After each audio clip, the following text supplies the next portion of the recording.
They're all right there. You can just touch them. You know, nothing's buried under the bed, Right. or, like hard to get to. I'm just so stoked on them, dude. It's gorgeous. And by the way, if you want to turn it on, it's down here. I'm just gonna throw that out there.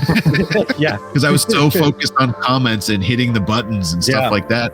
Yeah. He'd be like, "Yeah, this thing, I burnt my house down," and I'd be like, "Cool, man, that's awesome." And he's like, "What?"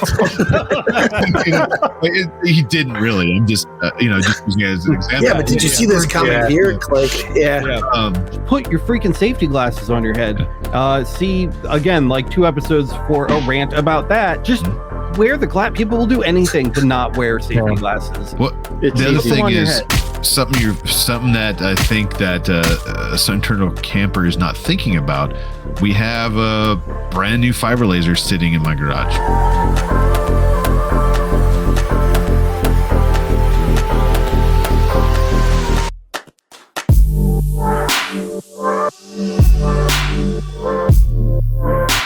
I'm going to try not to swear. Okay, what's up, everybody? Welcome to another episode of the Laser Source Podcast. Very, very, very super special guest today, Jim Edgeworth from the Edge of Tech. What's up? How's it going? Up, Jim? Bro, okay, first, really, just before we do anything else, before we get to the co-host, thank you, Kyle. Dude, is your last name really Edgeworth? It is. What a boss name to get. You know what I mean? That's like a last name. it can be like classy, but it could also be real edgy. Yeah, like, right. Yeah, I know, for real. Also joining me today, Matt Bodiford. What's up, Matt? Doing all right. We've got Kyle, Mr. Kyle. How's it going, man? What's up? And Good. as always, Boyce, looking like you got a fresh wet shave up there, man. Is that like real? That's like solid. Yeah. It's clean. The mustache looks trimmed too. You're like the anti-Edge of Tech over here. I'll say I'm the opposite of Jim. Yeah, like the just complete polar opposite. He is falling off the edge of tech into the abyss of tech. The edge of hairdos. So look good. at all these people in chat. What's up? Edgeworth is very edgy. Yes, absolutely. Yeah. We're super excited to have you here, man. And you're streaming this live on your channel right now too, right? Yeah, we're live over here. So hey, Crazy. everybody. Little bit different content, and I love it. I think we're starting to get some people in there. I think Blasto and Kenneth are jumping in, and Nice. I'm just super pumped to be here. I know you guys have been asking for a minute. Alex is like, remember that time we talked about this podcast, and it was like 6 months ago. dude, I totally get it. Home life here is crazy too. The acrobatics that my wife has to do in order to get me this slot every week is just like outrageous. So shout out Miranda. Shout out, yeah. And you just had a new baby, right? We're like weeks away, dude. Weeks away. Like, Okay. I knew you were she's like real close, which is almost worse. Almost worse.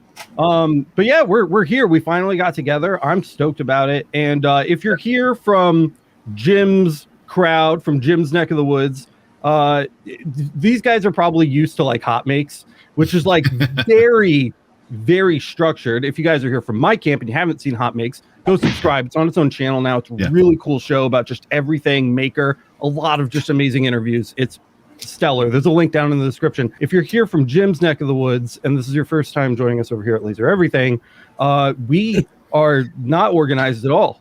We just kind of we like to shoot from the hip. Yeah, we shoot from the hip pretty much weekly here. So chaos everywhere. Welcome to chaos if you like that. Jim, I don't even know where to start with you, dude. You started Edge of Tech was like a 3D printing channel. It was. Right? That's like how it kind of sprouted. Why that? What got you into that? And oh man, so the story goes. It all starts when I was 6 years old. No, I'm just joking. Basically, a good friend and coworker of mine, Steve. I'm not sure if he's watching right now or not, but it's your fault, Steve. Like years ago, he's like, dude, I got this thing. It's called a 3D printer. It was like $1,200, and it prints stuff in plastic. And I'm like, it does what? And then years went by, and he's like, dude, I got this new thing. It's called an Ender 3. It blows my $1,200 printer out of the water, like from the beginning. Check this out. And then from then it was like an obsession. And that was, we were on our way to a Perfect Circle concert. If you ever heard of a Perfect Circle. Yes, of course. Yeah. Maynard. So yeah, Maynard and Tool. And so we were on our way out, my wife and Steve and I, and the whole way there and back, we pretty much watched 3D printing review videos to see what I should get. And he got the Ender 3, and then I ordered one on Black Friday. And he had the Ender 3 for a couple months, and he just loved it. And that's what it started. And then, you know, I had no idea what the heck I was doing. I ordered a bajillion upgrades, like you do. Never printed with the thing. Don't even have it yet, but I have $300 in upgrades on the way, right? Is that where Edge of Tech started? Like you were like modding or your kind of like setup that you had? It started because I didn't know what I was doing, and I didn't know what an extruder was or a hot end was. Yeah. And Steve was around, and he could help me print. Like he showed me how to slice something and print it and that kind of thing. But I was looking, and I found a guy named Luke Hadfield, and he wrote this huge guide for 3D printing and based on like the Ender 3 series printers. And I reached out to him and I said, hey man, I suck at, I don't understand what your words are. Like, I don't know what you're trying to tell us to do because I don't know what those things are. Can I start poorly filming them, I mean, and putting them up for videos, you know, so people can learn with me, because I need to learn how to calibrate my E-steps or fix the X gantry, right? And I said, I'll film step by step on your guide. I'll send you the video. You tell me how bad I screwed it up. I'll fix it, and then I'll post it. And that's how I started my whole channel. And, you know, I just remembered the other day, I never changed my intro video. So it's like the very first video I ever did is my intro video on my channel right now. Wow. So it's like, hey. Dude, that's the piece of you took from the past and brought with you into the future, though. It is. And then, you know, from there it turned into like my whole goal in the very beginning was to learn and 3D print. Yeah. And then I was like, dude, I want to get a free 3D printer. That was my goal. Like I didn't care about anything else. Like I need 2 is what my problem was. And then Creality reached out to me through Luke and said, hey, you know, would you like to do a like how to build video basically on the Ender 3? And they sent me the printer, and like after a month I had a free printer, and I was like, now what do I do? This is all like, you know, this is what I wanted to like, this is my goal. Yeah. And you know, then, yeah. And then as you know, many dollars in studio stuff later and shops later and all that stuff. We're here, we're having a lot of fun, and I probably film more than I actually print for fun now. Would you call yourself like a 3D printing master at this point? Like, have you mastered that? Oh man, no, I don't. Are you sure? Because I've seen some of the crazy stuff you've been printing lately. And I feel like that takes some skill, dude. You gotta give yourself some credit. I tell you, I think I'm far from master because there's so much to learn, and it's always changing, right? Yep.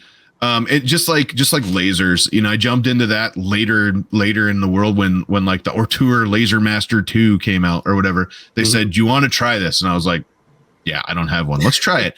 Instantly addicted. Right. Like the first time I burnt something, it was just like the first time you print something, right? You pull this thing off of your printer, and you're like, this is plastic. I did this, you know what I mean? And then it's like, whoa, right? You picked a good way to slip. You kind of slipped downhill. So it was like you went from 3D to 2D, and it's much easier going that direction. Yeah. I have zero 3D printing experience, and I have very little motivation to start because that's an uphill slip. You know, that I feel like there's when you add that third dimension, there's so much more that you have to. Lasers, 3D printers, all of that stuff, right? It's not like a toaster. You don't just throw it on your counter at home and you say, make me something. There's work that goes into it, right? Yeah. But it's getting closer with all those machines. It's getting so much closer, right? 3D printing this past year took a huge leap forward with the Bambu Lab.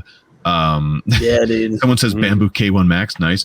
Anyways, with the Bambu Lab printers, down there. It is the closest thing out of the box to out of the box printing that I've ever seen. And it's so fast. Yeah. You know, I did last night during the show with the Hot Mix show, I did a 6:4 reducer for the new ventilation I got for the fiber laser. I'm sure we'll talk about that. And it printed in 3 hours and 20 minutes. Wow. Full size 6 inch to 4 inch reducer. Yeah. And I'm just like, awesome. It's hard to go back to other printers. The prices too are really coming down. I mean, it's just that continuous democratization of technology, and things get cheaper and cheaper and cheaper. I tell my audience all the time, I'm like, we play with stuff that used to only be purchasable by like giant manufacturing plants for like tens or hundreds of thousands of dollars, and now we just like have one in our garage or in our I want it smaller, and I want to be able to take it. And we're like, it doesn't work good, you know. And it's like, dude, like this is amazing. I don't think I have it here, but Matt, I have. What the heck was this thing I got? Oh man, I think it's a Sane Smart little diode with the mirrors in it, and it's like this big. You can literally pick it up and carry it around. It's like a 3x3 burn area, but they like say you can put it up against things and stuff like. That's pretty dope, and people will still complain about it.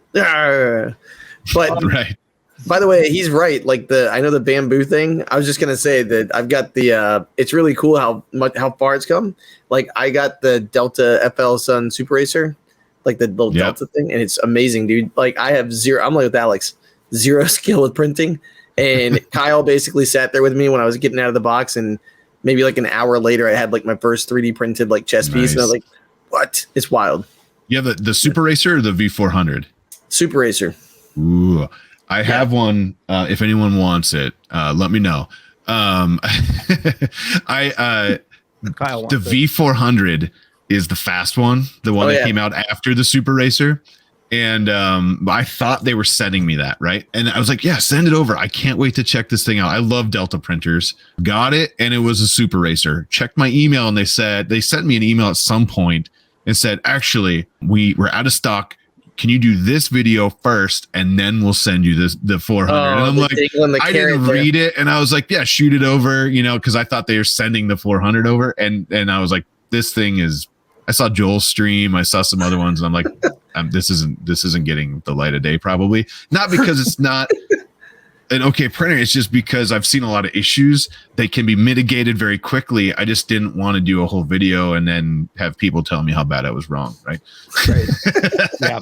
We run into that over here from time to time. Actually, right? It is what actually. it is. Yeah. It is. So when you like slipped on the banana peel and fell into the laser pile, it was because of diodes. You got in with diodes. Man, it was. And that itself is a slippery slope, especially once, dude, the diode manufacturers, once one of them gets a hold of you, they just come in, and that's a crazy world. There's so many diode options out there. But that's the thing. At the time, they had the Ortur Laser Master, which was the one with the arm, and then they came out with the Laser Master 2, which is like 400 by 400.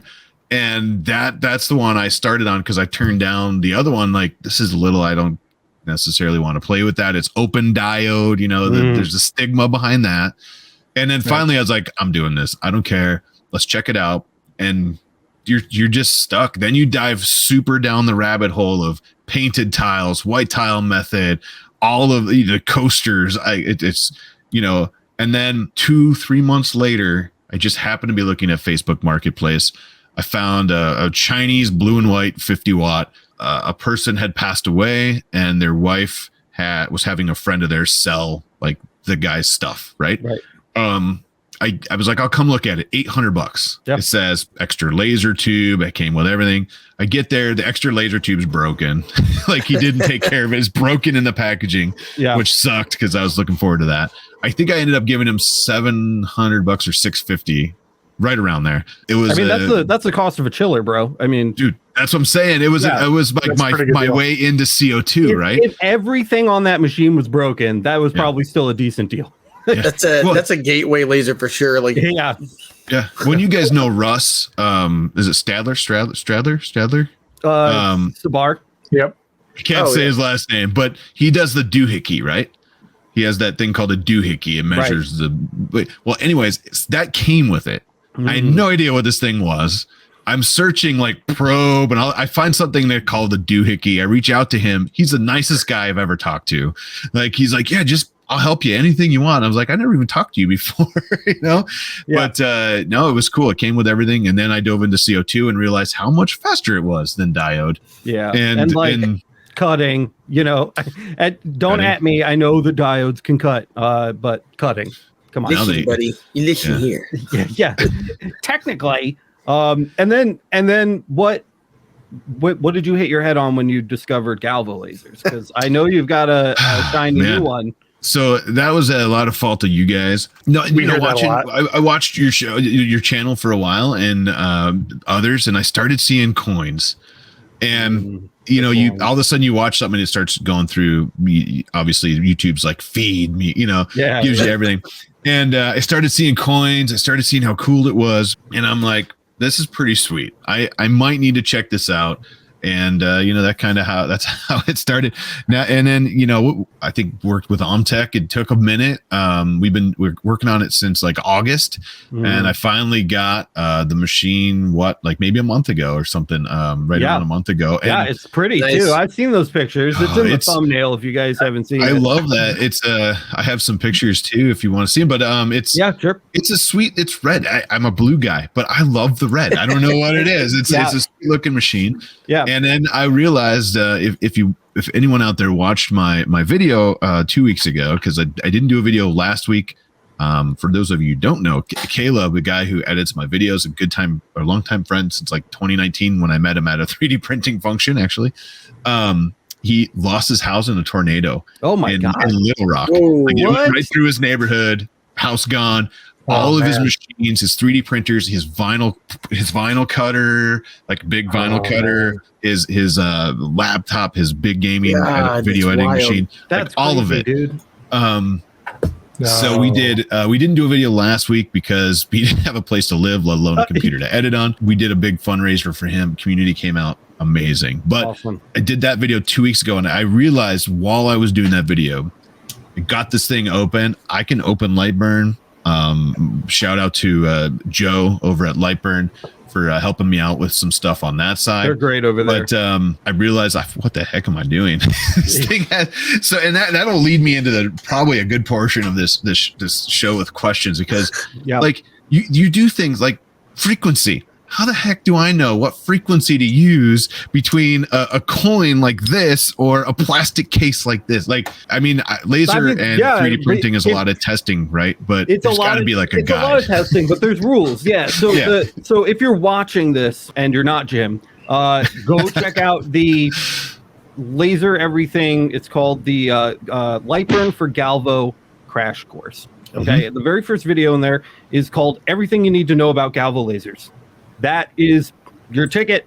Go watch it. I say that every time we start answering questions. So I'm just putting that out there now. Frequency is weird, right? Because everything that we've ever used before is just its speed power. Yep. Frequency, we have frequency because the Galvo laser is a pulsed laser. So unlike everything you've used before, this doesn't just turn on and brrr, like, a sunbeam across, like it's pulsing. It's turning on and off really, really fast. The frequency is how fast those pulses are occurring. And the faster you go, the smaller they get because you have to fit more of them together. So the impact is much harder at lower frequencies than it is at higher frequencies. So when trying to carve out the inside of a coin, it would make sense to use a lower frequency because you're getting those nice big punches. And if you're trying to do something like plastic, a higher frequency is going to do better for you because you're getting a bunch of little taps, right? And we're just trying to barely kind of affect the surface there. And of course, that's a hyper simplification, but that's kind of the general rule. It makes a huge difference, as I'm sure you've noticed. Yeah. Well, shout out to you guys have the Laser Master Academy, right? Yep. LMA, absolutely. Definitely a member. And thank you. You guys have like the libraries on there. And that helps a lot. And I should know this, but I've never had to deal with this before because I've never cared. But can I have a CO2 library living with a fiber library at the same time, or do I have to flip them? In LightBurn? Yeah. If you can I have two libraries loaded? We just answered this last week on the podcast, and we haven't published the edit on that one yet. I was gonna say, I missed it. Yeah, man. I did a little demo and everything. So basically, once you open a machine in LightBurn, like a CO2 laser, and you have your library there with your CO2 settings. Yep. If you go in and like force it to save, you do a save as, you name that the name of the machine. And then you load up your fiber laser. Okay, same thing. Load in your fiber laser library. Do a force save as. Save that to the same folder with the name of the machine. Then when you swap back and forth between machines, LightBurn will swap back and forth between the libraries for That's what I was missing. I wasn't doing the save part. Yep. Because I have two windows open. Yeah. It's great till I close them, right? Yeah.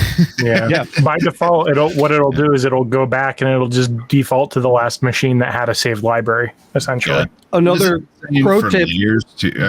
The layers at the bottom too. Because like say I'm doing fiber work. For instance, I made this coin. Then today I jumped on the CO2 and the same layers were set on the, I chose my CO2, loaded up like I normally do through the artwork in, but those 3 layers I was using were set for the fiber parameters. That's one thing that won't change. So you still have to apply the library parameters. Use the libraries. And another pro tip for you though too, Jim, if you right click LightBurn and just click the LightBurn logo again, it will open up 2 instances of LightBurn. You can literally run your CO2 and your fiber at the same time. I don't know if you knew that. That's what I've been doing. Yeah, that's a good one. Yeah. Because I like to run them both at the same time. Right. When I'm maximize that time. I shout out to J Mac, like super cool dude, worked with me for like an hour explaining some stuff about coins, walked me through a whole coin because I was itching to try one. Yeah. And shout out to him. I got pictures that are way better than this, but let's see if we can focus. Ooh, yeah, look at that. Nice. Shout out if you know what this is from, by the way. Extra bonus points. But so there's that, and it's got some really good depth, and then I was able to do that in the back. Let's see. Oh, wicked. I actually saw your post this morning too. I was like waking up and having coffee, and you were like, the cleanup pass. I forgot the cleanup pass with the lines. And I was just going to bring that up right now. I was so excited to get this off the machine last night, right? I went in and it's instinctive to reach in and grab it. And before the opposite side, I saw the lines and I was like, I know what I did. I forgot the cleanup pass at the very end. And what I did was the cleanup pass on the first side was set to like 0.2 line or something. Like it was something crazy because I was doing your testing and you guys use those big chunky lines. I forgot to change it. So then in my cleanup pass, it was like just line, So I fixed that to what JMac told me to use, right? Yep. I got back, forgot to run it on this side. And then I pulled that coin off and I'm like, God bless it. That rookie mistake. It was a rookie mistake. We've all done it, man. Once you pull them, and it's like, exactly. You're not lining that back up. Yeah, no. And unless you want to clean the whole top of the coin off, you could do that. But then, there you go. Yeah, same thing here. Yeah. What the hell? Yep. Yeah. And you just get excited. And for me, I'm like, this is if you guessed it, I don't know if anyone did. It was the show Supernatural.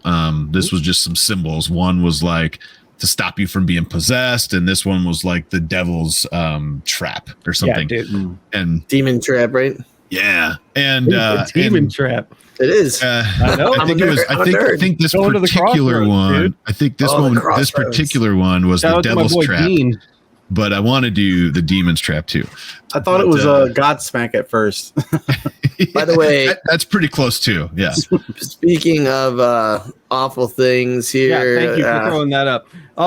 So, sparkling ice budget, Alex. The only reason that I don't have the sparkling ice right now, and I'm drinking this disgusting sugared beverage, is because my Amazon subscribe and save is not set to a high enough frequency, which I'm just now learning because it's my first month on that. So I'm going to double my dosage of sparkling ice next month, and then hopefully I won't be doing this again. Sorry, shout out to Coca-Cola. Thank you, first world problems for that. What I got? I got the bubbly today. Dude, the bubbly. Yeah. Chris loves the bubbly. My brother loves bubbly, dude. He's all about it. I have that, and I have like a giant water here too. So there's that. The water's the way to go, really. I'm rocking the ginger tea and the Pepsi. When you mentioned demon traps, I thought of sparkling ice, and I remembered. Oh yeah, there it is. It's Alex's demon trap. You get his soul. How much time do you think that you've put into the OhmTech? Oh man, not enough, not nearly enough. It's I think the challenge is content because we're creating content, trying to keep the YouTube machine fed. But I'd probably say besides burn time, I'm not going to count that because that's just it doing its thing, right? But like just learning. I probably have however long the first like 3/4 of your playlist is in videos. Yeah. And then maybe a couple hours. It's not enough, to be 100% honest. I mean, I have a lot of like 2 hours with J-Mac or hour and a half with J-Mac. I talked to Kyle for a bit the other day too, and talked to you. That's part of the challenge. Just like with any machines, I don't have enough time to work on a single one for a long time, but I'm going to put the time in for that because it is such a cool machine, man. Such a cool machine. Have you looked inside yet? I haven't. No, you haven't? Okay, that's what I really want an update on that when you do it. I want to hear about what you think about like its assembly and like the wiring and things like that. There's so what should I look for? Because to me, Kyle, I could look into it and be like, I saw what the M7, the JTP M7, the controller looks like and stuff. But other than that, I'd look in it and be like, cool, I can rebuild a computer. That's what I do normally during the day, right? I work on computers. I can do that in 5 seconds and name all the parts. But if I open this one, I'd be like, I don't know what this crap is. Yeah. So we kind of go by a lot of what I would expect would be probably the same rules that you would see in 3D printing, right? So you don't want to see like, not necessarily right and wrong, but like, you know how tinned wires are kind of frowned upon in the 3D printing world because of the vibrations if it loosens up. So you don't want to fire. Well, it's kind of the same with 3D printing. You still have moving parts. It still creates vibrations. And you don't necessarily want that to become a fire hazard. So that is something that I look for in my reviews, at least. And it's probably, so I have a unit from CommMarker. Admittedly, it's a pre-production unit that I knew it was coming this way, but it came that way because they were in a rush to get it to me so I could check it out. I'm going to be doing a little guide on, just snipping the ends of the wires and putting on fork connectors. And are you going to use ferrules or forks? Okay. Yeah, I don't. Brian Vines is probably not watching, but he's in 3D printing world. He's the ferrule guy. Like he checks every single machine, so, like just to make sure it's done right. That's good to know. I'll have to pop it open and snap some pictures or something. Yeah, Kyle was very ready for that the other day. We were talking about it, and he was like, "Nothing leaves without this." The other thing that you really don't want to see is the fiber optic cable that actually carries the laser from the source inside of the box up to the like emitter and the Galvo scan head inside the actual like laser source box, not the laser source box, but the container that it's in, the big box. People will either wrap the excess wire up into like really tight coils and zip tie them together, or they'll run them around the outside of the box, or they'll tie them in knots. You don't want anything except for the slightest of curves. Okay. Right? Really tight coils and like tucked things and pieces like that are really bad because it's a fiber optic cable, right? It's glass, it's literal glass. And we've seen a lot of machines from different brands come back where literally right next to the laser source is like a little opening, and then immediately the fiber optic cable goes like 90 degrees and the beam actually just blows out the side of the cable. Really? Into the case. Yep. Yeah, because the light wavelength just won't bend like that, Yeah. And so it just starts exiting the fiber optic cable, like out the side. Super dangerous. Yeah. So things like that, things that look, if it looks fishy, man. But I don't have to wear my glasses. I don't have to wear my glasses when that happens, right? I mean, if I don't know if you've ever seen like if you ever seen the hoses with like the light source in them. So when the water shoots out of the hose, the light source follows the curve of the water. But if you break the stream with your finger, the light will bend out of the water. It kind of does the same thing with a fiber optic cable and light. If you form a break in that glass line, it'll start to protrude out of that break and problems. So Skyrider's asking which OhmTech models you guys are talking about, trying to search and follow along. Do you know which model you got off the top of your head? Yeah, it's the 30-watt MOPA. So if you go to OhmTech's website and go to fiber lasers, they have an M series or MOPA series. Yep. And it's the 30-watt. I'm not sure exactly what the actual model is called, but that's the one. And actually I have, so this is shared real quick. That's a picture of while I was unboxing it. But that red though.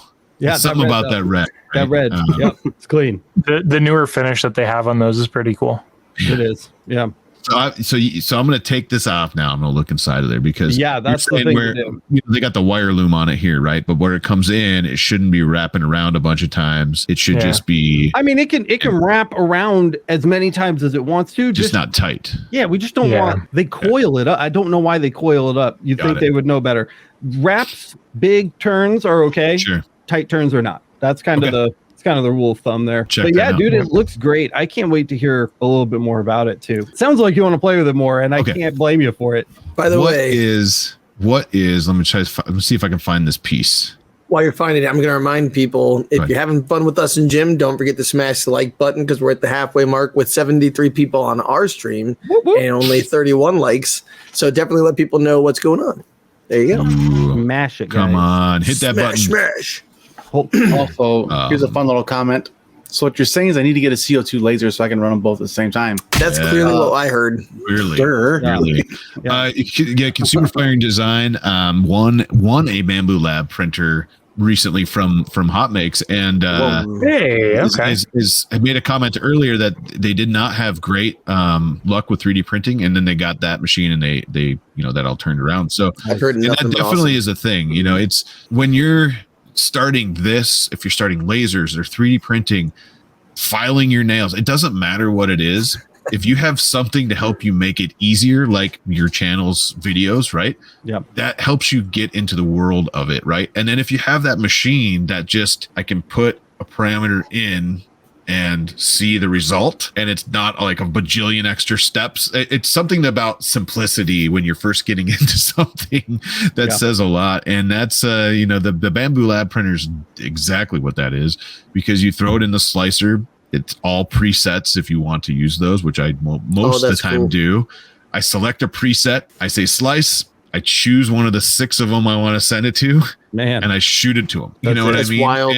And I don't care about all the other stuff, and there's so many options you can do, and I use some of them. But the thing is, you just want that thing, whether it's the laser keychain you just created, whether it's a coin for the first time, the leatherette we were talking about before the show, like you just want that to come off and you want to see it in your hands done. There you go. Yep. I was about to click this one too. Who clicked this? I did. Too old to be gaming says I bought a P1P for my 82-year-old mother. She prints nonstop with it. That's awesome. You're making a real case for me to really want an X1 Carbon or a P1P or something. It really depends on he's been jonesing for that, bro. Yeah. The rumor is they're making a big one, and I don't know anything about that yet, but there's rumors. There's always rumors, right? I've been looking into getting set up with a bigger one for doing a jig guide at some point. Ooh, that'd be cool. Did you? I see you still have a share up, Jim. Did you find you were looking for? I did. Yeah. So there's this piece that came with it. Okay. I have no idea where to put it. Okay. There's nothing in the instructions. Yeah. And I don't know. So it's this little piece right here. So easy. It's a handle with the spring and it screws down in on your tower, right? Yeah.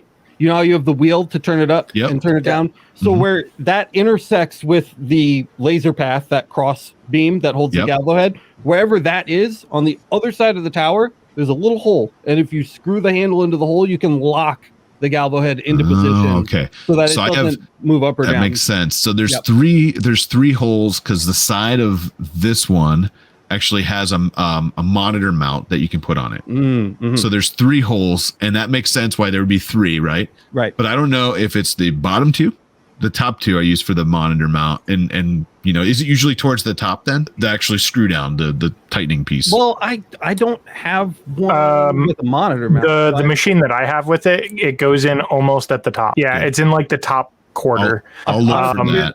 I don't use it. It's really good if you're jigging things and you're doing a bulk production of one item. Long run, and you don't want it to move, right? Days. Is that what's going on? Like ever. Okay. Yep. So I have one more question. I'm assuming y'all tried this. I saw a video. I had to try this. Is this like a rite of passage? Is this the thing? Oh yeah. Kind of a coin. Yeah. That's pretty cool. One of the first things we ever did with our fiber laser was actually drill holes into pennies, and then we let kids engrave their names on them at the Maker Fair, the Rochester Maker Fair, and they had a blast with it. But yeah, dude, you gotta go through, you gotta clean up, some coins. You got to de-rust something. Dude, yeah. Like I found an axe that I've used for so many years out in the backyard, like, you know, just hacking up stuff. Yeah. And I was just like, when I first started, I was like, wait, so I can take this off now? And like just layers of rust coming off. And I was just like, oh, it's amazing. Marvelous. I have questions about other things that you do before we get to that. We kind of breezed over CO2. Yeah. You have a CO2 coming too. I have. So I've had a few now. I started with that blue and white 50 watt, the Chinese 50 watt that I got. Great. It got me into it, and I love that thing. It was super deep too. Like that was cool. Like now, it wasn't powered, so you were like, you know, like you know, it took you 30 minutes to. No, it took a minute to go all the way down or something. But then I had one of those like Make Block Laser Box Pros. Right. It was okay, but it didn't use LightBurn, and their software sucks. So don't buy that laser. I actually sold that to a guy because I bought that. I said it in my video. I paid shipping and tax on that laser. I sold it to a guy for exactly what I paid for because those were expensive lasers. I think it was $1,000 or something stupid. And he uses that at school. And then I got the Weak Cloud Pro or whatever they call it. Right. Basically the same thing, but you can use LightBurn. Not a bad machine. Not exactly what I was looking for compared to my blue these are all and white. your lists so far. Besides your original laser, is like they're all hyper compact, like super simplified, slimmed down. Yeah. And so then I was watching your stream one day and like a marathon stream, like 4.5 hours or something. You guys unboxed the Light Object Ranger 3. And I was like, that looks awesome. Yeah. And then I reached out to you and asked you how you liked it. And you said you did. Sick. And I literally emailed Marco like out of nowhere. I guessed at his email. Yeah. I totally guess. And I was like, hey man, this is who I am. I love this. I saw it on Alex's channel. Now I have one sitting in my garage in the shop. Nice. I didn't even know it arrived. It's here. And it is freaking awesome. Cool, dude. From your videos, not gonna lie, I didn't know it had feet. I've never seen the feet before. I took the feet off. You did. That's why I didn't know. Okay. Yeah, I pulled the feet off. Because you said it sat on the table you have it, the folding table, right? I think you said yours was on before. I'm not sure if it still is. It is not. That was a no. It ended up on like one of those wood top Work Pro workbenches. Yeah. And it has like those thin like leg strips before the actual feet, right? You know, and mine just sits on the table, and that does fine. I put some weather stripping on it. It's like kind of grippy, you know. Does the trick, dude. Does the trick. I didn't like the feet. Well, I measured, and I was like, this is gonna fit. I have one of those like big, huge industrial shelving things, and that's where I was keeping my CO2s. You know, so I had a shelf above it, a shelf under it, and then my CO2 a stack of CO2s. Well, no, they were all on one level, but store stuff above them. And you know, when I got it, I was like, oh, these have feet. This is amazing, you know. And that was one of the coolest things. Now that video is not up yet because that's one of the next ones that didn't get edited yet. Yeah. Because of Tornado, but I love it, man. I'm digging the Trosen controller, dude. Yeah. First time using one. They're fun, sexy. Yep. And there's so many cool things. But I have to ask you, how many times have you left something on the freaking bed at auto homes when you turn it on? Oh, and you crash it. Yeah, you crunch, dude. All the time. Damn it. All the time. And that I have Ruidas that do that. Like the Eon does that. And Mine does that. I crunch on that too all the time. I still have not so many lasers later. Just never figured I have the habit of throwing stuff on my CO2 bed when I'm like moving things around the shop because there's like a 50 square foot shop. So it's tiny. So I have a habit of throwing stuff on there. And one of the first times I did that was with a laptop. Oh, no. Smash right into the laptop. Yeah. Damn. Well, this is my first motorized Z. I mean, the Gui Club Pro has the head inside that goes up and down, right? Yeah. But the whole bed doesn't move. And in this case, I totally didn't even think about it the first time. It had a coaster under it, which isn't at the end of the world, but I was just like, what is that? Oh my God. You know? I'm thinking now through your list of CO2s, is this your first one with a beam combiner where you're getting the red dot through the nozzle? Yeah, the so helpful. One I had, the first one I bought, which my buddy Trent has now, I gave it to him. I'm making space. I gave away I got rid of the other 2 lasers I had just because this one was coming and it was going to take the place of both, right? But it had the one that mounts on the actual laser head and shoots down, and it had like the angle red dot.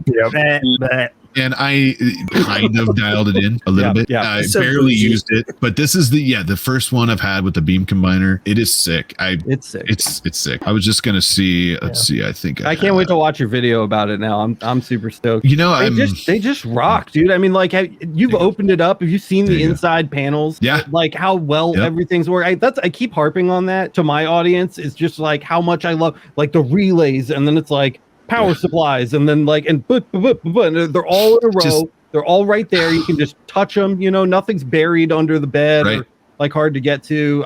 I'm just so stoked on them, dude. It's gorgeous. And by the way, if you want to turn it on, it's down here. I'm just gonna throw that out there. Yeah.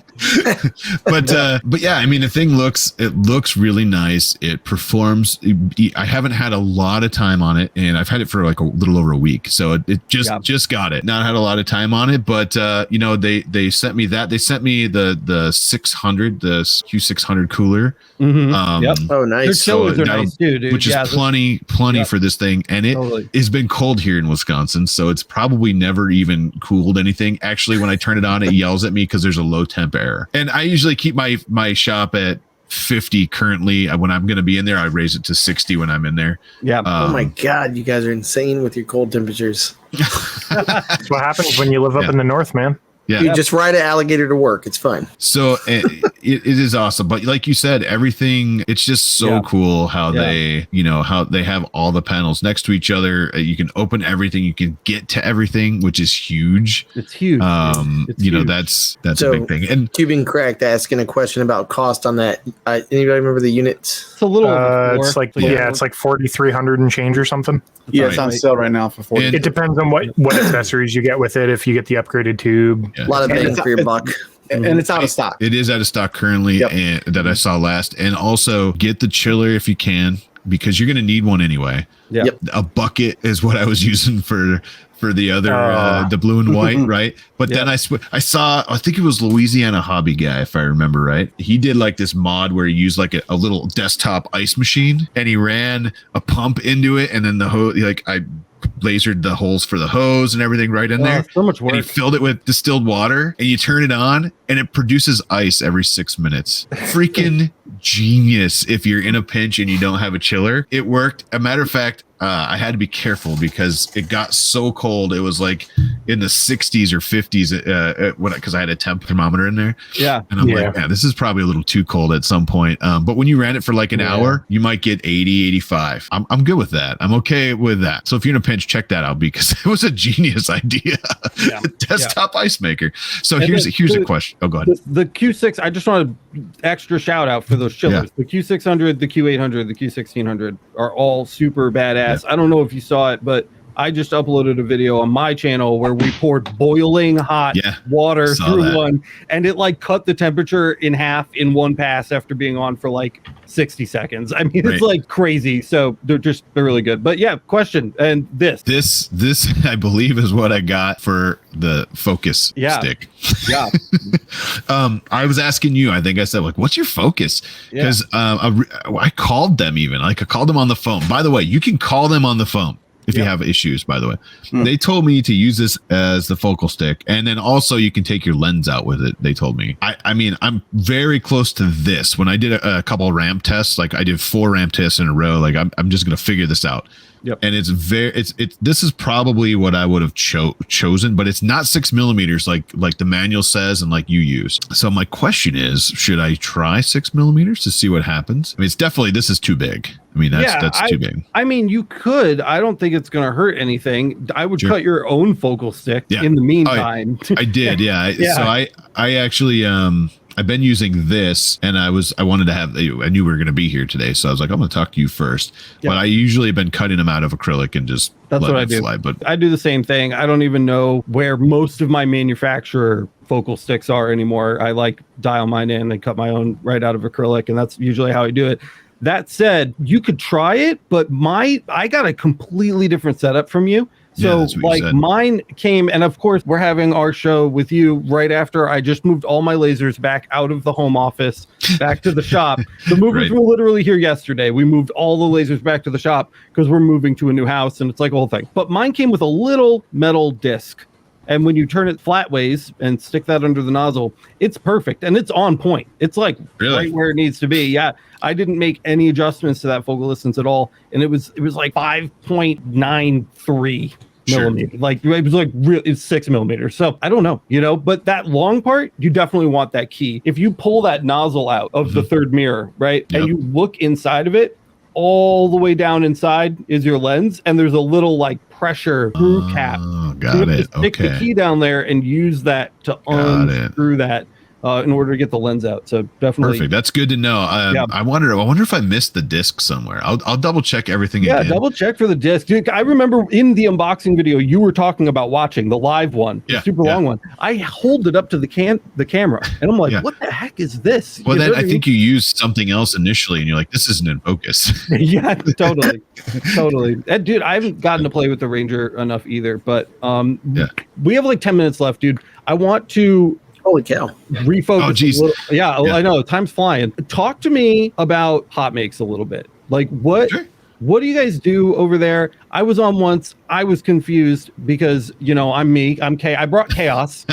If you want to see it's good. Terrible episode of hot makes, go watch my episode because I bring this chaos to hot makes. What do you guys do over there? What's the deal? We this started a long time ago. It's basically a lot of episodes. Yeah, well, I started by myself, and then we brought in Pooch and I got together, and we started this hot makes, and it was basically the same show called something different. We rebranded, and we've done like 143 episodes now. I think every Monday, pretty much, and we haven't hit all of them. There's holidays and stuff like that, but basically, we do this.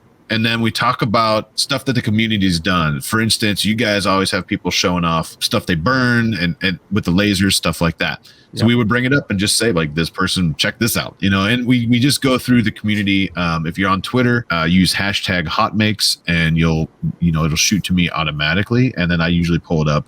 And then we have guests on, just like we had you on. And it's a way for us to hang out. I don't have time to look at social media to see what everybody's doing. So it's a way for me to see some cool stuff because I don't have time for that. With the little guy, with work, with the channel, with trying to actually play with the stuff I have too, I don't have time, right? It's just a way for us to kind of give back too, because people love seeing their stuff on shows like this. Just like we had somebody asking about a question I saw in the chat. We're definitely not ignoring you, and I think we feel the same way, right? They love their questions being answered, they love their stuff being shown, and I do too. Like my little coin, I was super excited to post that, and it's just a coin, but basically that's what we do. We bring guests in, we have fun every Monday night. It's 6 p.m. Central. Perfect. Yeah, cool. And you can find it by typing hot makes, all one word, into pretty much. And it's not just like 3D printing. There's guys literally like the entire maker space is on. Yeah, we try to. So I've seen because of the channel, a lot of 3D printing stuff happens because that's what mostly the channel is based on, right? Sure. But we try everything: metalworking, woodworking. We've had all sorts of stuff on there, and it's pretty much fair game. You see anything cool at all, just tag it because we're gonna look.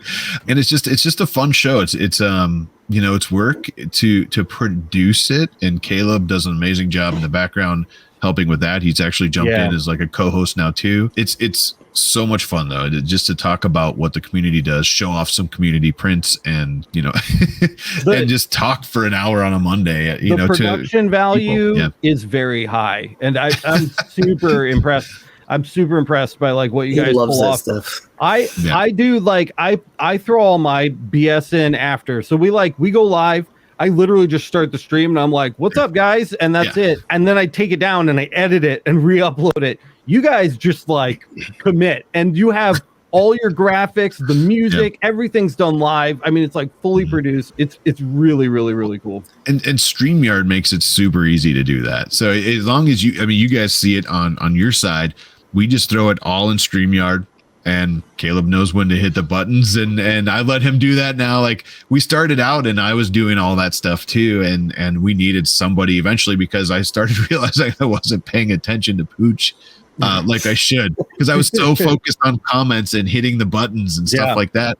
He'd be like, yeah, this thing, you know, I burnt my house down, and I'd be like, cool, man, that's awesome. And he's like, what? He didn't really. I'm just you know, just using it as an example. Yeah, but did you see this comment here? Like, so we definitely, I'm glad we brought Caleb on when we did, and it was super cool to have somebody in the background just running that while we do this. And you guys, you know, you have a tight group every week, and it's cool that you guys kind of help each other out with that. It seems like, I don't know that for sure on my side, but that's what it feels like. Chaos. I don't even know these guys. I stand by it. Chaos. So that's cool, dude. And we've got, obviously, you have a ton of content coming out on your channel. You just bust an ass over there like all the time. I try a video a week now. This past Sunday was the first time this year I haven't done that, and it was just because I needed to give Caleb some time. And I was too lazy to edit my own video. So dude, I'm hunting right now. I'm looking for an editor. I think the guys have been asking me, and my wife has been asking me for a very long time to get an editor, and that has been the last little piece of this that I just cannot let go of, you know, to let go of control of that. And I think I finally just hit like a wall, and I need to take that hat off and give it to somebody else. So I'm gonna join you in that soon. It's got to be nice, right? Not having to edit. It's really nice. So the goods and bads, right? It's amazing to be, hey Jerry, I see on there. It's amazing to be able to film and then shoot a video over, and then have like, hey, I'm going to post it this date. Can you have it ready by this date, kind of thing, right? Yeah. Where it gets you is that not all the time can you say, this thing just came out. The newest, latest, greatest laser just came out. I want to film it, edit tonight to release tomorrow because it's new. You know, on YouTube, everything's about being the first person or one of the first. And then really that's kind of true. But in most cases, there's so many of us. I say watch them all. Watch everything you can on a product you're looking for, because Alex may have a different experience than I have. We may have the same experience on a Ranger 3s, but he has a different take because he has different experiences than I do. And so where I'm like, dude, this thing is shiny and white. It burns everything I want it to burn. The engravings are amazing. You're like, you should check out under the hood because this is in its place. All of this, you know what I mean? So like you put that together. Alex takes out a microscope. Let's really look at this. True story.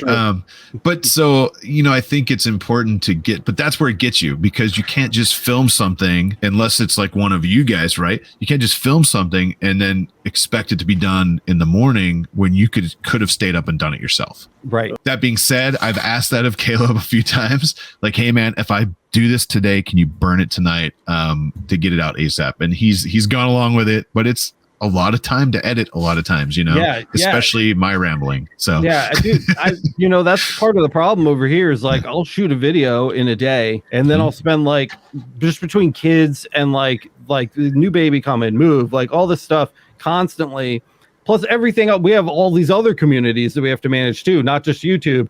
And the edit takes 2 weeks. You know what I mean? If I just sat down and just done it, like I probably could have done it in 8 hours, 15 hours, whatever, but that's not how life works. And that's not how community management works. So it's time. So I'm glad to hear that overall it's positive. Caleb, he has a full-time job. He does that for work too. So he actually has to find time after his job, which is doing the same thing, to edit. But it's awesome though, because it frees you up, right? I can film a video today and know that it's going to be edited and ready to go when I want to post it next Sunday or this Sunday or whatever, you know what I mean? And the other thing is I got to pre-plan. So because he has certain days that he can edit, if I want to release on Sunday, I need to have everything to him the Sunday before. Right. That way he has the week to get it to me. I always ask for my videos on Friday if we can. Right. So that's another thing that I'm really trying to get better at, is pre-planning my videos. And, you know, I think it's really awesome though, because it frees you up. And if you find somebody that is in the style you like, that's another thing. That's the big thing is Caleb, his editing is kind of the character of my videos, besides me talking, right? Right. Yeah. he does the things, dude. It's so much. Yeah. It carries so much weight. Yeah. Yeah. And if you get somebody that's just your videos, it could be like, I'm going to give every one of you $1 million. It could be that awesome, a Mr. Beast style video. And then you have somebody edit it that doesn't mesh with you. Yeah. It's the visual medium of your storytelling, because that's kind of what you're doing. Is here's my product. Here's what I think about it. Here's how it made me feel. Your wife just said the third kid pushed you over the edge. I like that. That wasn't what did it, but we'll say it was. So I mean, like, check out the channel. Obviously, Hot Makes on Monday is a big thing. We love people coming over there. We just have fun with that. I think the biggest thing is instead of taking time to plug my stuff, do you have questions we can answer? Like, can we do that? Yeah, let's shoot it back to the community, man. I think this whole thing, all of us here, is because of the community. I know it's so ridiculous, dude. I appreciate you guys giving me the time to be here, but they're here watching, man. Let's answer some questions if you guys want to keep going. It's nuts. Yeah, I'm chill, dude. I every week I'm just like I look at the LMA, the Laser Master Academy that we mentioned earlier. 2,900 subscribers. That's awesome, man. It's 2,900 people that are like, here's $8 every month. Yep. And every time I look at that, dude, I'm just like, what the hell? You know, like it's like bone chilling almost. Like that there's like that, man, that's a lot of people, dude. As an outsider to that, right? I pay my subscription. I didn't ask you for one. I didn't even tell you I was subscribing. I didn't even know you were subscribed until you mentioned it like 5 minutes ago. Right. So the thing is, like, as an outsider into that, this is the community is different that you have, because the people who are there are paying to want to be there. Right. So you don't have the garbage that you see on some of the forums and Facebook pages, because you have these people that can come on and say whatever they want, because these people are here. Here's $8. I want you. I value your content. I value what you're giving me. In return, I'm going to be here to help people most of the time, because that's the community you guys have built. Yeah. And I appreciate that, because it's not an easy thing to do, for one. And for two, when you pay to be a part of something, you're a lot less likely to just blow up and crap all over everybody. The value is more inherent. The community is much tighter because everybody wants to be there. And everybody made a sacrifice to be there. Yeah, however small. You know what I mean? However small, however, $8 a month. All right. And by the way, really quick before we do those, I have to shout out Kyle down here, because Kyle is 99% of the face behind the Laser Everything support account on the LMA. So if you've had a question or a concern or some kind of technical problem that has been answered and has helped you somehow, it has probably not been me, because I've been doing business stuff lately. It's probably been Kyle. So thank you, Kyle, for taking care of our LMA community, dude, because happy to do it. We would be so effed without you. Thank you. I do have a BLD 0550. Jim, is a CNC you reviewed a couple years ago still on your channel? To be fair, I never even did a review of it. I did an unboxing. I love that. I have a Onefinity CNC Machinist is what the machine's called, Onefinity Machinist. Yep. And it's freaking phenomenal. Yes, it's still around, and yes, you'll see content this year on it. So just a heads up. All right. And by the way, this was the question that people were asking about in the chat on the side, saying, hey, what's going on? And it's from Neil saying, any thoughts on the X Tools P2, which is the thing that I think we talked about it a couple of weeks ago when we had heard about it, but any information or thoughts? We were chatting about that one with Michael. It's the CO2. And I was like, it does neat party tricks, but I don't even have a price, and we don't know enough about it. I want to know what kind of tube that thing is running. I think the last time I checked their website, it was still like those teaser videos that don't really show anything except I think some people have them now. I saw one recently. He was like, this is the laser, and here's some videos from their channel, but I can't show you what the laser does yet. And I'm like, okay. They like handle marketing kind of a weird way. It has some cool stuff. I think it's going to be a cool machine if you're in the market for something that, like Alex says, does party tricks, but it will never do what a Ranger 3 can do. It doesn't work with LightBurn. It does work with LightBurn. The P2? Yeah, I believe so. Well, the party well, you know what? That's what I'm being. That's a good question. The party tricks do not, because that's part of like I just did the X Tool Pro, and like all of the party trick stuff is limited to X Tool Creative Suite. So the things like the rolling pass through, and which is sweet, by the way. super sweet.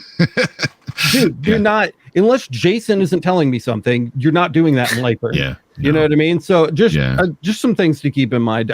This is almost the same price, if not a little more. It's more. Well, and it's more. And so for the people who aren't watching this and are catching on the podcast, Neil also said to E2 Laser, they're having a discussion in the sidebar there.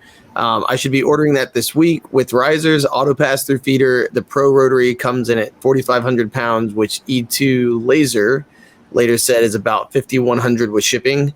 And the mid-May is the 6 weeks out. I don't think it's going to be a bad machine. I think it's going to do, you could buy a Glowforge and it's not going to be a bad machine. Yeah. It's just, they're different machines, right? No offense, do what you need it to do. Yeah. If it does what you need it to do, buy an Ortour. If you're just doing coasters and you don't have room, get yourself something to get going, because I promise you, just like a 3D printer, once you start, you're gonna be like, okay, I need this. So, and I agree with you, because like you said, you got to use laser for your first CO2, and I did the same thing. I literally went on to the Boss Laser group because my brother owned 2436, which is like the medium grade to almost big boy. He was like, hey man, I'm really digging mine. Why don't you go on this group? You just type in Tampa. And so I typed in Tampa, and there was a guy who had one that was over across the state, but it was like a 3-hour drive, threw it in the back of the F-150, done. Yeah. Like had it in my house like a week later. I can't fault anybody for wanting to start with anything used as long as it works. A lot of times, if you're like me, you'll get into a hobby and then you'll use it for like a couple months and never touch the thing again. You'll get super excited.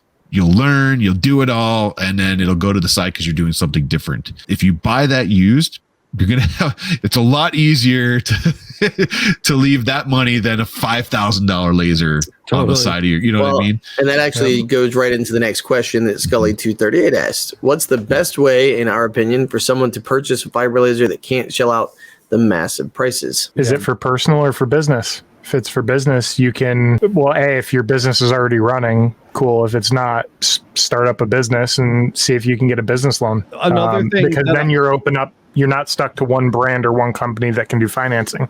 You can go with anything. Another thing I'll shout out too, because we were just talking about used lasers and the LMA. Basement. Yeah. Yep. The LMA, guys, it's so people are paying to be there. No, far less like scammy, dangerous situations. Yeah. We don't allow buying, selling, trading on any of our communities. We don't allow it on Discord. We don't allow it on Facebook, anywhere. But we do allow it on the LMA. Again, because those people are paying to be there. And fairly often, machines go up for sale in the buy-sell trade there. It's for people who are us.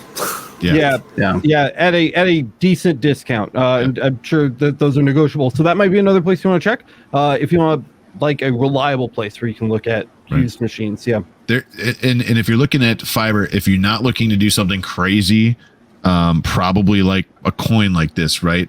You can get started with one of those little they're making those little machines now that actually are 1064. They have that too. Yeah, I think there's a few of them now. There's a couple the X-Tool's coming out with the, is it the F1 or the F1? Yeah. If it ever shows up, like I've been promised for 3 months it was going to show up. It hasn't yet. Just a heads up. But that'll have a dual laser in it. It'll have a diode and a 1064, right? Then again, though, you're still spending $1,000. So do you look for one that's used and save your money a little bit, or do you want to just get started? You know, because those are never going to do something the bigger ones are going to do, but they'll get you into it to see if you like it. Right. And that's also where you can, and again, we've talked about this. So there's financing is one option, but then like Jim just said, if you start here and you realize you can actually make money with this thing, you can pay this one off, sell that machine, take the earnings plus the price of your sold machine, or make some stuff and earn the money for your next one. Right. That's what I'm saying. That's the thing.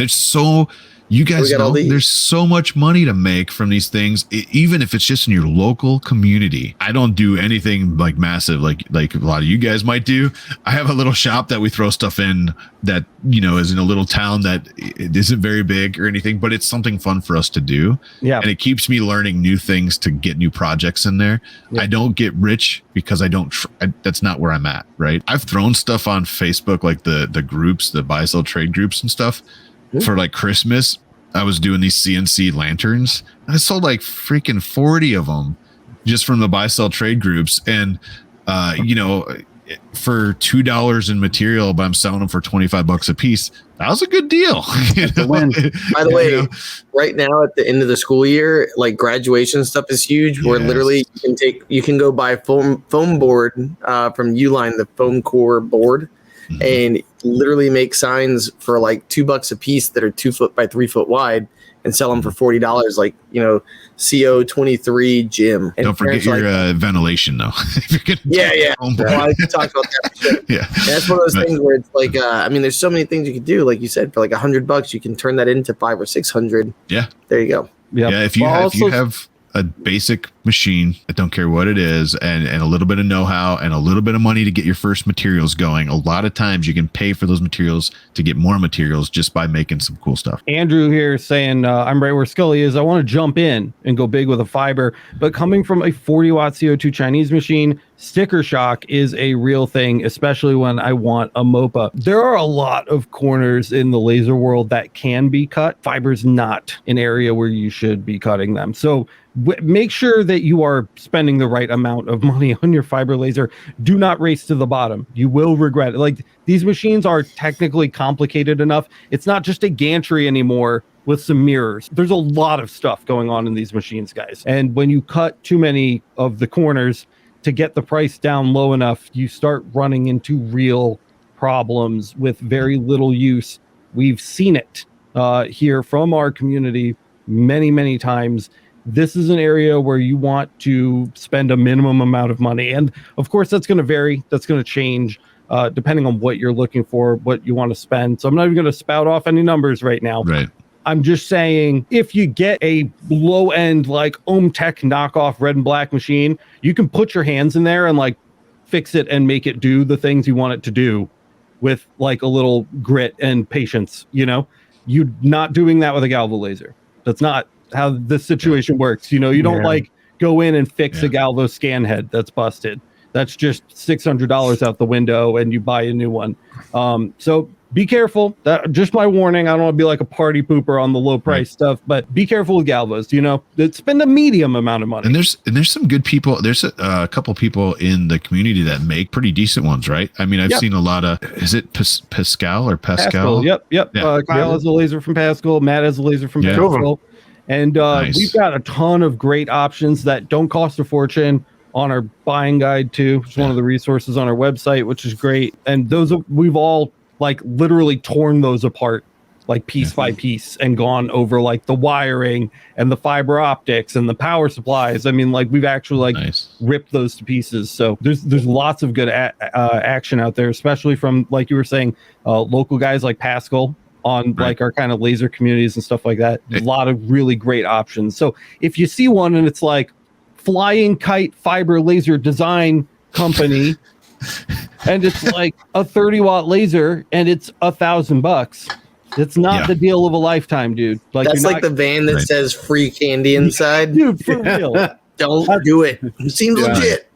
Yeah. Well, I gotta say, before we get too far, guys, get a second job. If you want it, go earn something.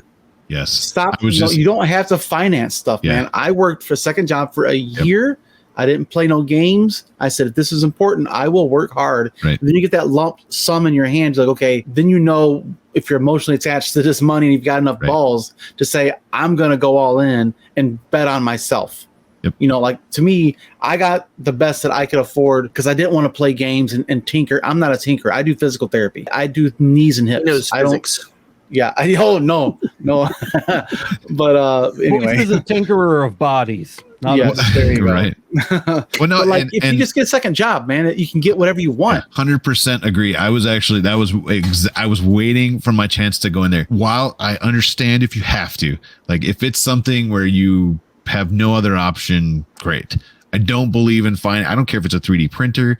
I don't care if it's these Raycon earbuds, right? If you don't have to finance, don't, because what's gonna do is you're gonna put pressure on yourself to have to pay to earn it, like to own it, right? What's up, so Matt? Save the money. It takes you a year. it takes you a year to get there. But in a year, you'll know if you still want that thing, and you're not buying a $5,000 paperweight that's going to sit in your garage and you're never going to use again, right? Yeah, the other thing about that is yeah, exactly. It's not like January at the gym, right, where you sign up and you never go again after March. but the thing is, though, for me, the big thing is, you just said it. You earned it. You made it. If you have any other lasers, sell some stuff to earn the money. But the other big thing is, whatever you're looking at, don't go the cheap route, like Alex said, and don't go for the lowest power. Inevitably, whether it's a 3D printer, it's a laser, a new phone, speakers, as soon as you start using them, you want more from it, right? You want to push it harder. You want to push it faster. Save the money. Get the next step up from what you want, because if you don't, in 6 months, you're going to be like, now I need to save $6,000 for this next step. And it's funny you say that, because Willie Sims, which is one of our regulars, he literally, I don't know if you know him or not, but he did that. He got a 30 watt. And after like a couple of weeks, he was like, man, he's like, I could get it done so much quicker and I could do so much more. And then he ended up getting JPT when he saw that the frequency and all that stuff. He either got the MOPE or the JPT. But he got a power source and he shipped it over from Pascal and had put it into his machine. And literally he was just like night and day. Boom. Like he's just knocking stuff out. But he also did what Boyce said, had a side hustle for his side hustle and like paid for it with that. So, I mean, you know, you got to move and groove. But these days you can do anything. Drive Uber. Oh, yeah. Like start aggressively medium. Yeah.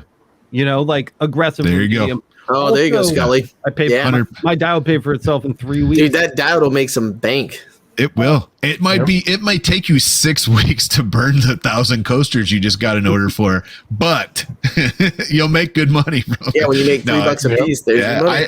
I was selling coasters like as soon as I started doing that when I got my diode. You will not believe how many friends and family, just from posting on your own Facebook page, will look up and say, I love Buffy the Vampire Slayer. I love, it doesn't matter what it is. I love Metallica. Can you make those? I mean, should you and can you are a thing, right? But the thing is, like, you got to be careful with all that, right? But the thing is, people will start reaching out to you, and you could buy those coasters for super cheap, make them for 50 cents a piece or whatever it really costs, and sell the set for $25. You do that a few times, now you got $100. Now you got $500, right? And those lasers will pay for themselves. Find a used one, make sure it works, and use your safety glasses. Yeah. I literally went to IKEA. That's why, like, a friend of mine was like, how'd you pay off your first laser? And I said, I went to IKEA. I bought at the time, the little cheese boards were $5 for like, it was like $5.99. And I literally would put in like Jim's kitchen. Yeah. And that's it, you know, like Alex's kitchen. And it was the same exact thing. But I would post it and say $25.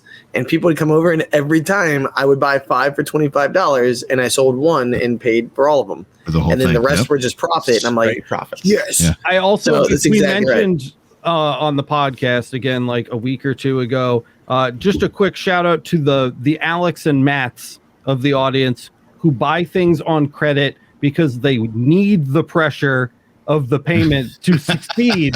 There you go. It's a real phenomenon. That's a thing. That Matt and I talked about at length. It's performance. Dude, I swear to God, like when you know that payment's coming up, you hustle so much harder. Yeah. What's funny is right before I was actually doing a credit card payment, and I looked at that and I was like, I think I ended up, so if we're talking about a business finance in Laser, or was it Blind Box Creation said earlier, you have to have 2 years of being in business to get a finance loan. So that's accurate. So that's where I looked at it, and I actually did the math on it. I think I basically paid $180 in interest to have that thing at my door in 11 days. But it was also because I had my laser over here. I got a job for a large order that made it where this was worth getting. And it also took that job that was supposed to be a 10-hour job and turned it into a 4-hour job. So it's just boom. And then right off the bat, I knocked off like $1,500 of the whatever it cost that I got. You know, I was like, and that does not work for everybody. If Boyce financed his Mira, he would have been a horrible ball of stress and probably had like an aneurysm. Yeah. So I just wanted to acknowledge the people out there that thrive off of the gun to the head, because It exists. Have a game plan. Not Pay it off quick recommended. if you are going to do Obviously, that. Save for it first, man. That's the way to do it. You know, Sun Turtle Camper on my channel says just clicking it. you cannot make a company built on family and friends. I Listen, didn't see that one. I apologize, but that's not correct. You start with family and friends. Word of mouth gets you outside of that circle of family and friends, and then you go from there. And you have to start somewhere, right? You're never going to make a single dollar if you don't burn that first coaster, if you don't make that first keychain. And who do you think's going to buy that? Your mom, your sister, your cousin, somebody out there that you see because you wrote their name that they spell super crazy and can't find anything else like it out there. Is going to buy that. And then they're going to say, look what I got. Did you see what Jim made me? It's amazing. There you go. I ran a DJ company for 15 years on word of mouth. And it started with a family and friends. Yeah. I made a lot of money. I wish I still made that money. I just wasn't worth the hours eventually. Yeah. But it started there, and you have to start somewhere. I'm not saying you're not going to like live forever on your family and friends because they're only going to buy so much, right? Yeah. But you got to start somewhere. My first recurring companies, first recurring purchases were from people who, it was like a former student of mine's mom was a realtor, and she was like, I want cups. Give me 30 cups. And I was just like, and like every couple of months, but it was recurring. She was like, I need those once a quarter. And I'm just like, just to stack on top of that too. One of the things that we preach on our channel all the time is, or at least I don't want to speak for the other guys, is that you have to like start with a local market and then expand to a larger like online market. I feel like a lot of people want to skip that and just like start selling online. And that's like the much harder path, because selling things online costs money. Yeah. And if you have a local market of people that know you and are buying things from you, funding that online expansion, it is significantly easier. So just like that would just be like the next step. So from friends and family to like, local small business, from local small business to like online seller. Now you're like national. And if you take the stairs instead of like the ladder, it's easier to go up, So just wanted to throw that into. I gotta say, this comment caught my eye. This is actually a pretty cool idea. That's awesome. Cutting fabrics for seamstresses, like that's dope. I could see that being just a cool thing you find out and just. Back in 2020, Alex, weren't you cutting fabric for masks and stuff too? Dude, yeah, I did when we did. That's a good moneymaker. We had nothing else to do.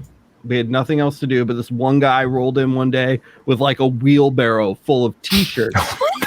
T-shirts, like actual full size, like it works. Like Gildan t-shirts. They're like double XL, and he's like, "I need you to cut masks out of these." And he gave me the pattern, and I just sat there and chopped masks out of t-shirts like all day, every day. And he would just bring them in by like the box, and we just cut them up. It was bizarre because they're good t-shirts, but I never thought you need a mask. I never thought of lasering fabric, to be 100% honest. Yeah, the CO2 is good for that. Great job cutting fabric. Yep. I will say my first reoccurring jobs came from actually giving my sister a slate coaster, and that turned into, well, can you do that on something that doesn't shatter if we drop it? Because they had kids around. Absolutely. I can do that on cork, no problem. And a friend saw it, and then another friend saw it of their friends, and now I just keep getting asked for slate coasters and cork coasters. So Sun Turtle Camper has been super patient asking this question twice, so I want to make sure we see it.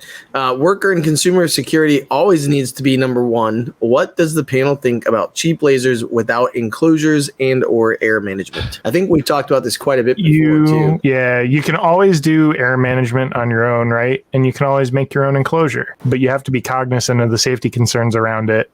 And if you're sharing a space with somebody else, if you have kids that run around the house, if they want to come out and visit you while you're working in the shop, pets, if your wife needs to walk through the garage workspace to get into the house on her way in from work, I mean, these are all liabilities. You don't want your significant other, family member, or child going blind, right? Or even just the thought of them going blind is bad. So you need to be cognizant of that. So maybe I'd look better. There's nothing wrong. There's nothing wrong with those kinds of lasers as long as you take the necessary safety precautions. It's when you just unbox the thing and toss it on the desk and just use it like that.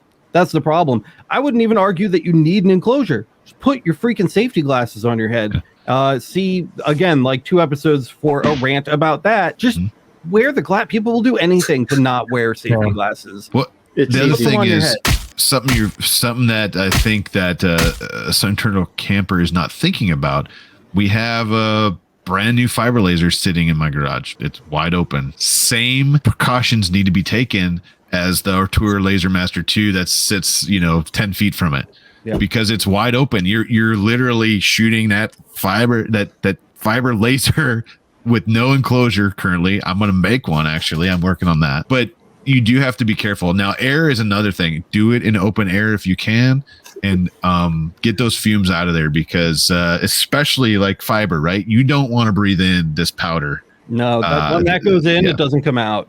Yeah. So I'm actually upgrading mine, talking to Kyle about what he used and stuff. I had a 4-inch run going to it dedicated. And I was like, this isn't enough. So I just bought a 6-inch blower. I'm going to bring it down to 4 at the laser. Yep. And stay tuned. Actually, I'm working with a guy named Trent, a good friend of mine. He's a super good modeler, Fusion 360 modeler, not a model. And we have, I Why have not both? Super cool coming. I think it's super cool coming for the fiber lasers that not sure how he's going to give the files away, or if he's going to give them away, or how that's going to work yet. That's his deal. He's designed it. I said, this would be sweet. J Mac was like, wouldn't it be cool if we had this? And I was like, I know a guy. So like, credit him too.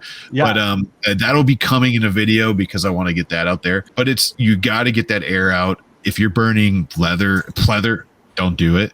Like, no. Yeah, that was the question he had next. Don't do it. Yeah, don't do it. There's a laser safe leather that's called laser safe leather or leatherette. And if it's not called that, you should not be lasering it, because most likely polyvinyl chloride, and that gives off chlorine gas when you burn it, which will destroy you and your machine at an equally terrifyingly fast rate. So So always don't cut it. It's not worth it. Same thing with ABS. Yeah. Shout out to my boy ABS. It gives off hydrogen cyanide gas. Really nasty crap too. So vinyl of any kind, polyvinyl chloride, ABS, just stay away from them. People always do the thing where they cut records, bro. Yeah, the record player, man. The record cutters out there. Guitar records. They're cutting like classic records into like a bunch of different shapes, and it's dude, that's like the most dangerous thing you could possibly do with that machine. So stay away from that. And polystyrene, if we're making a list. Also, here is Medusa. This is the one part of my laser setup that has not been cleared out. So this is an 8-inch inline centrifuge fan that goes, it's adapted from 8 down to 6 down to 4, and then it has a 3-way 4 splitter that went to my Galvo lasers, my CO2 laser, and my diode lasers. So even in like a small residential setting, because I'm just in my tiny apartment right now, like this, you really want to make sure you're getting those fumes out of your house, guys. Like, for real. Yeah. Exhaust Especially is apartment complex. Yeah, dude, for real. safety comes first, and exhaust falls under safety. Luckily, I'm in a duplex, so I don't have to worry about neighbors, but I won't be soon, which is why we had to move all of the lasers out of the house and take them back to the shop. Just be careful. Use your head. If it's not safe, someone mentioned pets. Exactly. You don't want pets can get blind too. Yeah. So and if you do, like, I built a box for my Artura. It was literally a box, had a hinge top and a hinge drop down front. It came up, connected with like something you'd connect on a door. So basically like an eye hook, And then I had a fireball. I bought some fireballs where if fire occurs, it like explodes in there and puts the fire out. It does the powder explosion thing. Yeah. And I put one of those, it was a smaller one. I put it in there along with everything, sucking it out with a 4-inch blower. And I didn't even have a window. I bought some J Photonics, laser glass or laser acrylic, really. Yeah. And I never did the window. I threw a Wise Cam in there. And then I was like, you know what? It's closed. I don't have to worry about it. I can look at it from the camera. And I still have it. I don't use that laser admittedly very often because I have the other ones now, but I run it like that because it's safer for everybody. And the camera, the Wise Cams, they're $25. Yeah. It's cheap. Yeah. You can watch it anywhere you're at. Don't leave your lasers unattended when they're burning. But you can watch it like 10 feet away when you're doing something different and not worry about it. Well, and one more thing too to consider, like this doesn't stop a dog from getting blinded or a pet from being blinded, but like Alex, I know Kyle does it, and I've started to having a camera that you put somewhere that you literally can use to view, because people have said that before too. So basically it allows you, if you're on your phone, like I actually know my brother used to do that, where he would have it, he'd have to go inside for just a second, but he had his phone with him the entire time and he could see. So it was like a run out there and stop it kind of thing. But also like you can put the camera above the actual laser and have that way the angle of incidence. Because remember, like so that's one of those things to consider too, just to keep your eyes from directly being looking at it and have animals and all that stuff. Keep it up a little higher. Right. Yeah. So there you go. I mean, I keep mine on all the time. Currently, I was rearranging stuff, so this I was going to show you a view of it, and I just realized I moved it right before I came here. I'm rerunning all the ductwork in the back for the fiber. I totally forgot I moved the freaking camera, but I have them here in the studio. I have them on my printers. The Wise Cam, use whatever camera you want, right? Some people use old cell phones. If like Logitech has like $40 ones. Yeah, you can just run like a USB webcam to a computer sitting next to an enclosure if that's all you can do. Also, I wanted to just mention this. David Bennett says, I did the same thing with my diode after seeing that episode, Jim. Have my diode in a grow tent. Just be careful about the grow tents, because some of them are made out of PVC. So if your diode is doing like an overlap or like a cut, and it like cuts through material, if it's like marking any kind of like bottom surface of like that tent, you might be getting in trouble. So just something to keep an eye on. But yeah, those have worked really well in the past. That's a big thing. People started grabbing those and using them as enclosures for the diodes. I have a few of them. I don't use them very often, but it's cool. A lot, the ones I have are like shiny inside too, so it's going to reflect a little bit then, instead of hopefully blow through it if it does. But at 90 minutes, I am at risk of being murdered by my wife, because neither of my children are in bed. So I'm going to call it here. But Jim, Edge of Tech, guys, obviously you've heard of it. I don't even need to say, if you haven't heard of it, go subscribe. You're already all subscribed to Jim's channel. But if you're not, go do it. Obviously, links to all of his stuff, all of his social media, everything he runs, already down in the description. Got the hookup. Check out Hot Makes Mondays at 6 p.m. Central. 6 Central. 7 p.m. your time, and 4 p.m. on the other side of the coast, I guess. Imagine being a Californian. And check all that stuff out. Check out the Laser Everything playlist if you guys are looking to do something and you're watching on my channel as well. Trust me, it helps so much. And also, you're going to be in Loveland, Colorado, which is super random.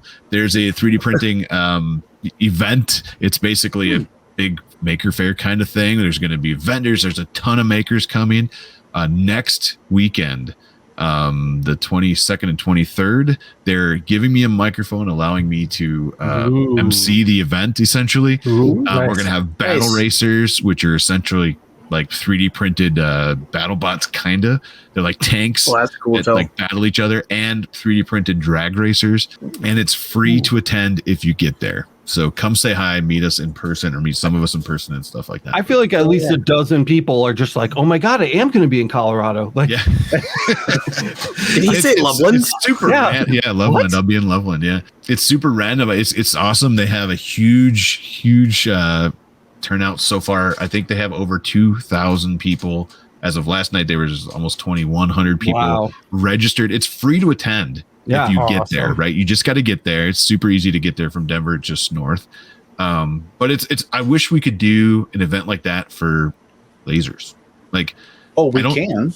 Is there a thing like out there that I'm missing, because I don't see that? I mean, I've never seen do it. Jason's doing his little LightBurn experience. Yeah, LBX. That's true. LBX. That's true. Yeah. Illinois, I think.